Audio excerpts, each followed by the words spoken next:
जनजागृतीसाठी आपल्या सर्वांची जनजागृती होण्यासाठी हा सायबर गुन्ह्याबाबत सायबर गुन्हा आपण स्वतः फक्त वाचवू शकतो।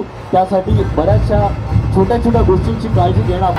छत्रपती शिवाजी महाराज की जय भवानी।